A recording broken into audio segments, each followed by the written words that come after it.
Hey, how you doing? Jim Sellers here from Hillside Oil Heating and Cooling. Just got a few tips and a little preparation list for you to get you ready for the summer to run your central air conditioning unit. First things first, if you have your unit covered up for the winter, make sure you come outside and take a cover off of it. You've probably already gotten that far. While you're out here, take a look at all the different wires coming into your house, going into the unit. Just make sure nothing's broken, looks amiss, anything looks out of the ordinary at all. Also, while you're out here, take a look around, make sure there's no debris, any high grass, and the next time you're out doing some gardening in the nearby area, take the garden hose, just spray down the outside unit real good. It's made to live outside, rain doesn't hurt it, a little bit of hose water is not going to hurt it, and it's going to knock off all that dust that's been collecting over the winter, knock out spider webs, bugs, debris, you name it, it's good for it. Another thing you want to do is make sure you check, change, clean your air filter. We're going to take a look at that now. So here we are at the inside unit. It's in most of our basements. This is where your air handler is that controls the flow of the air around your house for both your heater and your air conditioner. One thing I can't stress enough, make sure you check, change, or replace your air filter frequently, a few times a year at least. They're really easy, they're really affordable. Some are replaceable, you pull them out and throw them away. Others you pull out and clean, just depends on what kind you have.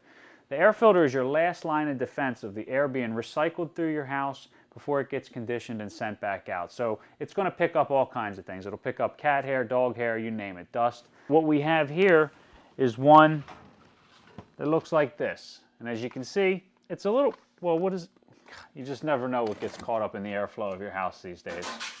But what we have here, this one's just a little bit dirty. It's not too bad, but it's that time of year, I'm going to go ahead and change it.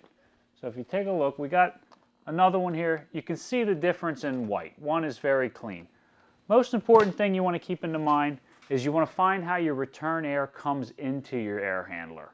And you always want to make sure most air filters will have a directional arrow on it. And it'll tell you airflow this way. So the airflow is coming from the return air and going into your unit. So you just want to make sure you install it properly. Put the cover back on. Done. Pretty easy. That's the thing most homeowners neglect to do, and it'll cause a lot of problems, but it's really easy to do. Handle that a couple of times a year and you'll be looking at really maximizing your efficiency. And finally, we're going to take a look at one last step to make sure you're prepared to run your central air conditioner this season. So here we are at the final stop to getting you ready to run your central air conditioner. It's at your thermostat. You want to make sure that you change it from heat to cool, or more than likely this time of year from off to cool. That's assuming you have one thermostat that controls both your heat and your air, which most of us do these days.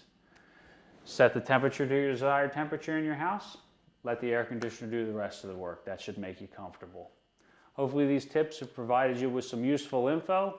If you find yourself with any other questions or need any additional help, or would like to schedule a professional tune-up, please feel free to give us a call at Hillside. We're here to help. Thanks a lot.